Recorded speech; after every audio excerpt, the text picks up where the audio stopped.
अस्सलामुअलैकुम। अब हम क्वेश्चन नंबर 4 का भी फर्स्ट पार्ट करें बच्चों, ठीक है। 6.5 एक्सरसाइज क्वेश्चन नंबर 4 का फर्स्ट पार्ट आ रहा है अभी। सेम एज इट जैसे आपने बच्चों पिछले क्वेश्चन किए हैं ऐसे ही आपने ये करना है, ठीक ना। तो आप सबसे पहले यहाँ पे देख लेंगे, मेरे पास सी एंगल दिया गया है, मेजरमेंट एंगल सी 60 डिग्री। एक साइड आपके पास दी गई है सी, फिर मेजरमेंट एंगल बी वो कितना दिया गया अभी 90 डिग्री, ठीक है। तो यहाँ पे दो एंगल मेरे पास सी और बी एंगल है दो, ठीक है।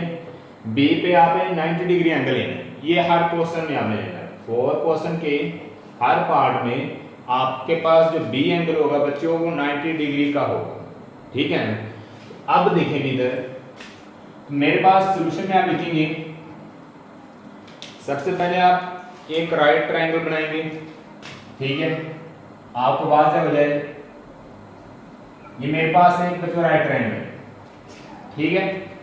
तो उसने कहा कि आपने 90 डिग्री को एंगल का नाम देना भी बी। तो यहाँ पे मेरे पास 90 डिग्री मैंने क्या ले लिया, बी ले लिया है। तो ये बच्चों मेरे पास 90 डिग्री का। बाकी हम टू वर्टेक्स को सी या ए वो जिस तरह मर्जी नाम दे सकते हैं। मैंने इसको ए कह दिया, ये मेरे पास सी है, ठीक है। अब स्टेटमेंट के मुताबिक आपके पास क्या है, मेजरमेंट एंगल सी वो कितना होना चाहिए भी 60 डिग्री।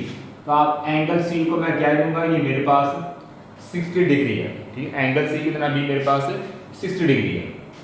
अच्छा, अब यहाँ पे आपने एक एंगल फाइंड करना है, ए को किससे रिप्रेजेंट करते हैं बच्चों, अल्फा से। सी को किससे करते हैं भी, गैमा से। और बी को किससे कहेंगे भी, बीटा से। सम ऑफ थ्री एंगल्स कितना होता है भी 90 degree. Sum of three angles 90 degree. अब सी के सामने आपके पास साइड क्या आएगी भी सी, ए के सामने क्या आएगा भी ए, बी के सामने बी, ठीक है। अब मेरे पास बच्चों एक साइड मेंशन है, एक साइड गिवन है 3 स्क्वायर रूट 3, इसकी वैल्यू है सी की 3 स्क्वायर रूट 3 सेंटीमीटर, ये सी की वैल्यू है। अब यहाँ पे आपने फाइंड कितनी साइड्स करनी है, 2 साइड्स फाइंड करेंगे और एक एंगल फाइंड करेंगे आप, ठीक है। 2 साइड्स और एक एंगल। आप जानते हैं सम ऑफ 3 एंगल, एक एंगल रहता है। अगर दो एंगल की वैल्यू बच्चे दी है ना, दो एंगल की वैल्यू अगर दी जाए तो थर्ड एंगल की वैल्यू निकालने के लिए मैंने पहले भी बताया आप सम ऑफ 3 एंगल्स बनाएंगे, ठीक। अगर दो साइड्स दी जाए और एक एंगल दिया जाए तब आप लगाएंगे बाय पाइथागोरस थ्योरम। क्या लगाएंगे, बाय पाइथागोरस थ्योरम।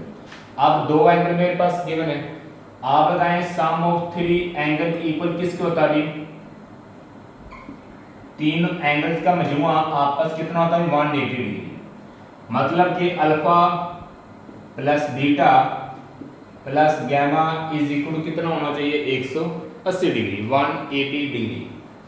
अब यहाँ पे आप वैल्यू पुट करेंगे, मेरे पास अल्फा की वैल्यू नहीं है बच्चों, अल्फा को आप एज इट लिख लेंगे, ठीक है। अल्फा को आप एज इट लिखेंगे। अब मेरे पास नेक्स्ट आ रहा है बीटा, तो बीटा की वैल्यू कितनी आ रही है 90 डिग्री। नेक्स्ट है गैमा, गैमा मेरे पास 60 डिग्री दिया है, ये 60 डिग्री गैमा की वैल्यू है और बीटा की वैल्यू 90 डिग्री है। इक्वल कितना आ रहा है 180 डिग्री आ रहा है। इक्वल कितना आ रहा है बच्चों 180 डिग्री, ठीक है। अब यहाँ पे मैंने अल्फा को एज इट लिखा है 90 प्लस का 60 प्लस का। जब आप इन दोनों को इक्वल की दूसरी तरफ लेके जाएंगे दोनों किस में कन्वर्ट हो जाएंगे भी, माइनस में। दोनों वैल्यू किस में आ जाएंगी भी, माइनस में आ जाएंगी, ठीक है। 180 एज 90 और 60 आपस कितना आएगा भी 150 डिग्री। कितना आ जाएगा भी 150 डिग्री, दोनों माइनस के ऐड करेंगे।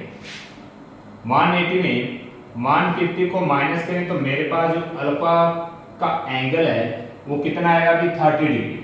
ये यहाँ पे आप लिख लें अल्फा बच्चों मेरे पास कितना आ गया भी 30 डिग्री। अब आप यहाँ पे बात याद रखें, अगर आप तीनों एंगल्स को ऐड करते हैं तो मेरे पास 180 बनना चाहिए। 60 पहले से था, 90 भी पहले से था, 90 प्लस 60 150 और 30 आपने जो भी एंगल फाइंड किया है तीनों को ऐड करें मेरे पास 180 बन रहा है। इसका मतलब सम ऑफ थ्री एंगल्स 180 ही है, प्रूव हो गया बस। अब आपने दो साइड्स प्रूव करनी है।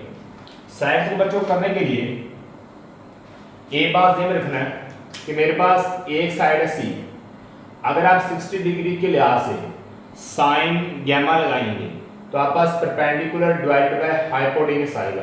एक साइड की वैल्यू है, एक साइड की वैल्यू नहीं है। अगर आप गैमा एंगल के लिहाज से कोस गैमा लगाते हैं, कोस होता है बेस ओवर हाइपोटेन्यूस, ठीक है। बेस की वैल्यू नहीं है, हाइपोटेन्यूस की भी नहीं है, तो आप कोस गैमा नहीं लगा सकते। ऐसा आपने फॉर्मूला लगाना जिसमें एक साइड की वैल्यू दी हो और एक साइड आपने प्रूव करनी हो, ठीक है। अगर आप 30 डिग्री को लेते हैं या फिर मैं ले लेता हूं tan गैमा। tan इक्वल आप जानते हैं इक्वल किसकी होता है, कू से मेंशन करते हैं, काफ से मुराद क्या आएगा, वाव से मुराद भीतर, मतलब कि परपेंडिकुलर डिवाइडेड बाय क्या आएगा अभी, perpendicular divided by base. Perpendicular आप पास आ रहा है, बेस भी आ रही है। अब आप यहाँ पे tan गैमा लगा सकते हैं, tan गैमा लगा सकते हैं और sin गैमा लगा सकते हैं, क्योंकि एक साइड की वैल्यू आ रही है, ठीक है। अगर आप 30 डिग्री के लिहाज से चलेंगे तो 30 डिग्री के लिहाज से ये परपेंडिकुलर है, ये बेस है और ये क्या है, हाइपोटेन्यूस, ठीक है। तो साइन आप लगा लें अल्फा या 30 degree, perpendicular divided by hypotenuse, आप साइन 30 नहीं प्रूव कर सकते क्योंकि दोनों की वैल्यू नहीं है, ठीक है, दोनों की वैल्यू नहीं है। कोस अल्फा बेस ओवर क्या है अभी, hypotenuse, base divided by hypotenuse according to alpha के एंगल के अकॉर्डिंग देखें या 30 के एंगल देखें तो बेस ये बनेगी, हाइपोटेन्यूस ये बनेगा। तब एक साइड की वैल्यू आ रही है, एक साइड की वैल्यू नहीं आ रही, तो ये आप प्रूव कर सकते हैं, cos 30 डिग्री ला सकते हैं। या फिर tan 30 होता है perpendicular divided by base, perpendicular की वैल्यू नहीं है, बेस की है, तो आप tan 30 भी लगा सकते हैं, ठीक है। ये बात ध्यान रखना, जो बच्चे मेरी बात को समझ रहे हैं, मैंने एक मेथड करवाना है, बाकी जैसे मैंने बताया है, ठीक है, आप प्रीवियस दोबारा सुन सकते हैं वीडियो पीछे करके। आपने जितने मैंने मेथड बताए हैं जो लग सकता है वो आपने लगा के मुझे लाजमी बताना है, लाजमी कमेंट में क्या लाजमी करने हैं, ठीक है, ताकि मुझे पता चल जाए कि बच्चों ने क्या किया है, ठीक है।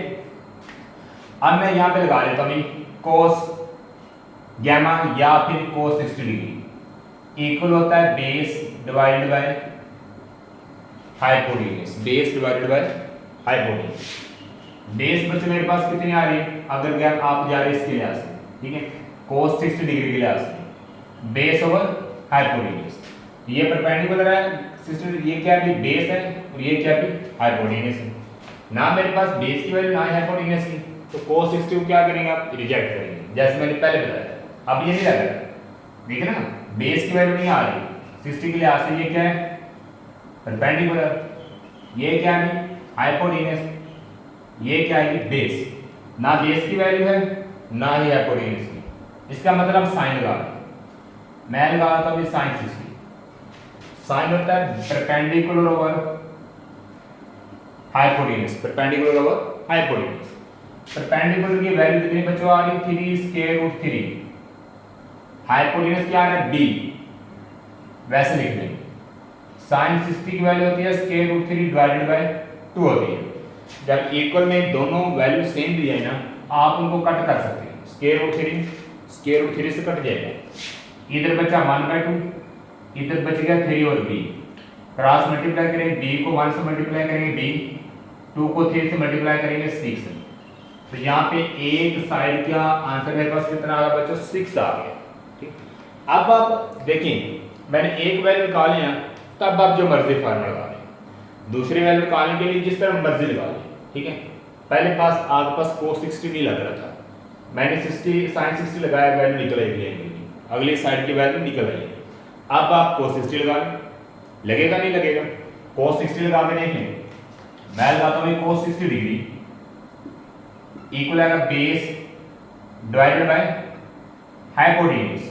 अब cos 60 अप्लाई हो रहा है क्योंकि मेरे पास एक साइड की और आंसर आ गया, एक साइड का और आंसर आ गया, इसलिए बेस कितनी आ रही है 1, हाइपोटेन्यूस कितना आ रहा है 6, cos 60 की वैल्यू कितनी होती है 1/2, ठीक है बच्चों, कितनी होती है cos 60 डिग्री की 1/2, हाइपोटेन्यूस मेरे पास आंसर गिवन आ रहा है। अच्छा क्रॉस मल्टीप्लाई करेंगे या फिर 6 इधर डिवाइड है, इधर क्या होगा अभी मल्टीप्लाई, ए ओनली रह जाएगा, 2 1 2 2 3 6। तो ये आंसर आपके पास किसका आ गया? अभी मेरे पास बच्चों ए का आंसर आ गया, ठीक है, a इज इक्वल टू 3।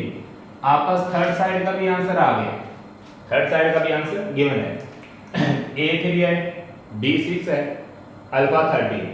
आपस तीन एंगल होते हैं, तीन साइड्स, मेरे पास दो एंगल की वैल्यू गिवन थी और एक साइड की, आपने दो साइड की और एक एंगल की वैल्यू फाइंड की है। इसी तरह अब हम 4 के पार्ट नंबर 2 की बात करते हैं तो